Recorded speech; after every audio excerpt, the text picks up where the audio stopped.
To jump right in because we are getting some notes via the Associated Press for that closed briefing that the president had, that teleconference with leaders across the country, governors. And one of the things that we're learning behind the scenes is that the president reportedly is being urged to make some kind of an address to the nation. And this has been a drumbeat because we've been hearing it really since Friday. What is the latest on that you've learned? Well, I think there's a hesitance inside the White House. There is a determination whether he's going to do it or not. You heard the press secretary earlier today saying speaking doesn't stop Antifa. Those were her words. And I think that there is a call that that even some of his allies want him to step out beyond Twitter and beyond this phone call where he kind of went after governors for being weak in the face of what they're seeing in rioting and looting. Harris, I think there's maybe some skittishness on the behalf of White House aides after the last Oval Office address, March 11th, at the beginning of the coronavirus pandemic and what was happening. The fallout from that speech did not go well. But this is a different moment. And this is America in crisis. And likely you're going to hear from this president.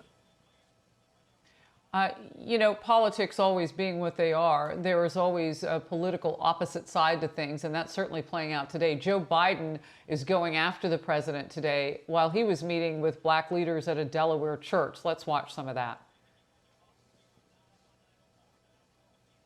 The Band-Aid has been ripped off by this pandemic and this president. Nobody can pretend any longer what this is all about. Nobody can pretend who has been carrying this on their back. It's been minorities, it's been blacks, it's been Hispanics.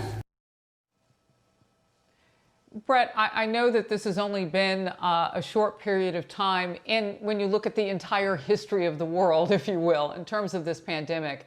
But it certainly seemed that things were starting to change with things reopening right before the situation with George Floyd. And how heartbreaking is it what happened to him? And how heartbreaking is it what's happening to all of us now as we can't seem to come together?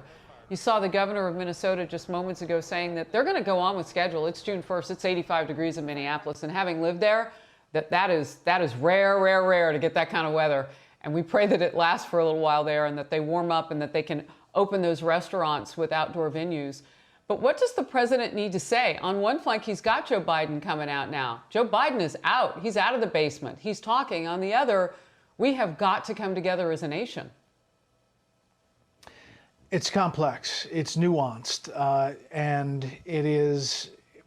Clearly, there are angers and frustrations about what happened. Really heinous, that image of George Floyd and the police officer, and the image that just sits in people's minds. Those peaceful protesters are making a statement.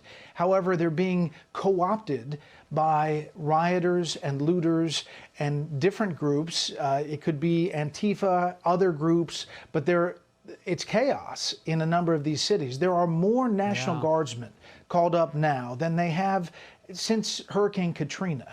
And there probably will be more with this special unit from the Bureau of Prisons, a Special Operations Response Team in Miami and D.C. I mean, expect tonight to be a big moment as far as standing up to some of those rioters. But there is this hunger for unity. It's hard to believe we've been through two crises in just as many weeks.